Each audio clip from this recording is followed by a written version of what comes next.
Etimológicamente proviene de los vocablos latinos ius, que significa derecho, natura, naturaleza, y de la raíz griega el vocablo ismo, que le infiere a los componentes latinos el sentido de doctrina o movimiento. Es una doctrina o movimiento que sustenta la existencia de un derecho natural, según el cual existen ideas de derecho natural no creados por el hombre, que imperan en todas partes y en todas las épocas, inherentes a la naturaleza humana, de carácter absoluto y obligatorio, independiente de la voluntad de los legisladores y gobernantes, que orienta, dirige y regula al individuo en la sociedad, en aras de la tranquilidad, la seguridad y el imperio de la justicia. Esto indica que es una postura que afirma la supremacía y la preexistencia del derecho natural ante el positivo, y que el derecho positivo debe ser fiel reflejo del derecho natural. Son los principios que derivan de la naturaleza. Y el naturalismo primitivo o teocrático. El fundamento del derecho lo encontramos en Dios y se le manifiesta a los hombres en su propia naturaleza. En Grecia, Roma y la cultura hebreocristiana vimos expresiones de este iusnaturalismo. Según el iusnaturalismo, los derechos humanos son intrínsecos a la naturaleza humana. Cicerón retoma la idea del universalismo de los estoicos. Todos los hombres, en todo lugar y tiempo, comparten una misma naturaleza humana. Por lo tanto, existe una ley inscrita en la naturaleza misma que todos los hombres, bajo cualquier circunstancia, puede conocer. La ley natural no es más que la ley de la razón. Por eso es la ley de todos los hombres. Iusnaturalismo en el siglo XX.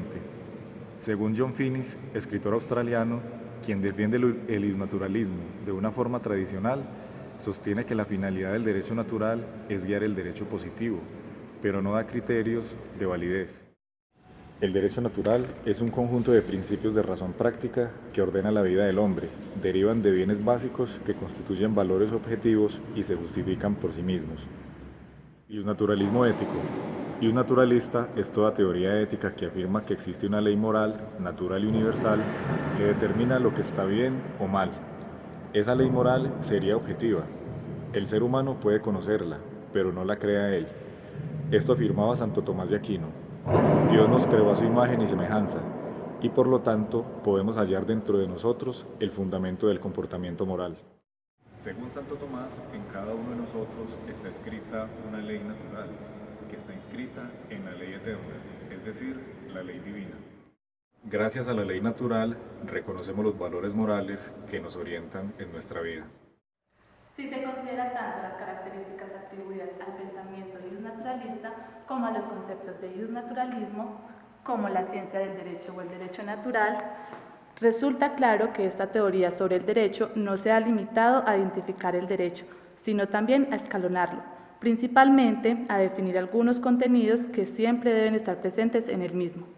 De esta forma, resulta muy claro que no es el hecho de ser revelado por Dios, por la razón, por la justicia, por una moral, es decir, el origen del derecho natural, el elemento que unifica las tesis iusnaturalistas. Lo que se destaca en la idea de un derecho natural son dos puntos principales, sin cuya comprensión oscurece la posibilidad de una visión clara de la idea iusnaturalista. El primer punto consiste en el hecho de que, con el derecho natural, el iusnaturalismo siempre ha definido una idea de ley superior.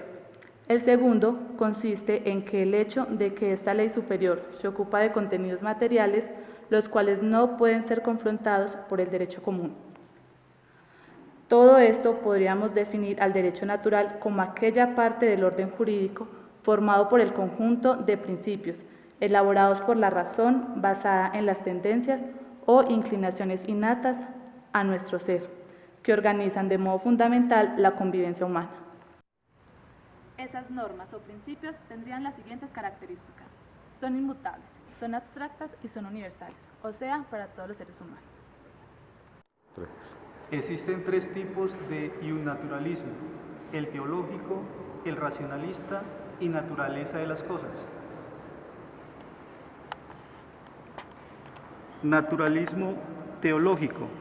El derecho natural es aquella parte del orden eterno, del universo originado de Dios, que es asequible a la razón humana. Iusnaturalismo racionalista. El derecho natural no deriva del mandato de Dios, sino de la naturaleza o estructura de la razón humana. Y el iusnaturalismo, naturaleza de las cosas, que consiste en ciertos aspectos de la realidad, poseen fuerza normativa y constituyen una fuente de derecho a la cual debe adecuarse el derecho positivo. Son pocos los autores que han interpretado jurídicamente el iusnaturalismo. El único que se ha inmerso en este tema ha sido el norteamericano Michael Moore. La interpretación jurídica es el proceso cognoscitivo a través del cual se aprende la significación normativa de un texto jurídico. Varios autores contemporáneos sostienen sensibles diferencias sobre el iusnaturalismo. Es posible distinguir al menos 4 versiones del iusnaturalismo en la actualidad, las cuales son las versiones derivacionistas, las versiones inclinacionistas, la propuesta de la nueva escuela del derecho natural y las concepciones ultrarrealistas. Debemos recordar que hay principios morales o de justicia universalmente válidos y asequibles a la razón humana, y que el sistema normativo o una norma no puede ser calificado de jurídicos si contradicen aquellos principios morales o de justicia. En el iusnaturalismo o derecho natural existe una conexión intrínseca entre el derecho y la moral. Según Brian Bitz, sostiene que no se puede comprender propiamente o describir el derecho sin una evaluación moral. Los tipos del iusnaturalismo. El iusnaturalismo, considerado como la escuela del pensamiento del derecho natural, se caracteriza por 2 importantes periodos históricos, los cuales son determinantes para el adoctrinamiento del iusnaturalismo.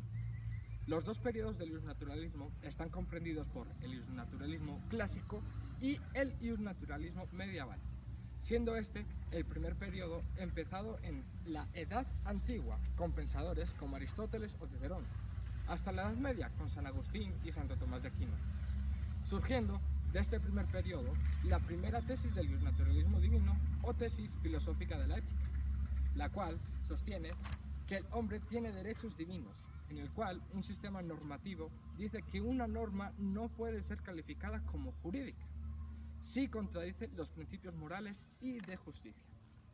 Por otra parte, nos encontramos con el segundo periodo histórico del iusnaturalismo, el cual surgió en la Edad Moderna con pensadores como Grocio, Thomas Hobbes, Rousseau, cambiando de una manera significativa el enfoque dado por sus predecesores. He aquí donde surge la segunda tesis del iusnaturalismo moderno, tesis la cual tenía como finalidad establecer un sistema perfecto que quería la expresión máxima de la aplicación del racionalismo, desvinculando consideraciones teológicas. Hablaremos entonces de los representantes del iusnaturalismo. Empezaremos por Sócrates. Para él hay un mundo de valores superiores al hombre, por ejemplo, la justicia, cuyo reflejo objetivo para el filósofo son las leyes humanas. En consecuencia, el Estado aparece como una realidad natural, la cual justifica la obediencia del mismo. Encontramos también a Platón. Con su teoría de las ideas, propone un iusnaturalismo en sentido amplio. Para él, la verdadera ley es aquella que se acerca a la idea de ley justa, a lo que es lo mismo que la idea de justicia. Aristóteles divide la justicia en lo que llama ley particular, que es la ley de la polis, y la ley común, que es la que rige la naturaleza, y para él es la justicia objetiva. Por tanto, es iusnaturalista en el sentido en que reconoce la existencia de la ley según la naturaleza. San Agustín parte del concepto de ley eterna, que pasa por el filtro racional del hombre. Es la ley natural. A su vez, las leyes se derivan de estas, son leyes positivas. San Isidro escribe el libro de las etimologías. Se acoge a una división trimembre del derecho y aduce que son natural, civil y consecutinario. Santo Tomás de Aquino. Parte del concepto agustiniano de la ley eterna, función gobernadora del orden universal. De ahí llega la ley natural, al igual que San Agustín. Dice entonces que los preceptos de la ley natural son autoconservación del mismo ser, conservación de la especie y vida en sociedad, y la búsqueda de la verdad. Las clasifica entonces en preceptos primarios, secundarios y terciarios, siendo los primarios los de mayor evidencia y veracidad, y los últimos de menor. Encontramos también a Grocio. Es un jurista interesado por la praxis. Equipara el derecho natural como la naturaleza racional, que en últimas instancias todavía está en Dios. Además del componente racional, está en la sociedad y en el sentido de la sociabilidad. Pufferton es el instaurador definitivo del racionalismo en el derecho, y diferencia de Grocio, se acerca al voluntarismo. Para este, el hombre posee dos condiciones naturales: la imbecilista, que es la inseguridad y desamparo y estado de naturaleza, y la socialista, que es el status civilis y el status adventius. También encontramos a Rousseau. Plantea la existencia de una humanidad social e idílica, donde la igualdad y la libertad son derechos naturales. La corrupción se aparece en la imposición de la propiedad. Esta va unida a la aparición de la sociedad, la cual se organiza mediante un contrato social.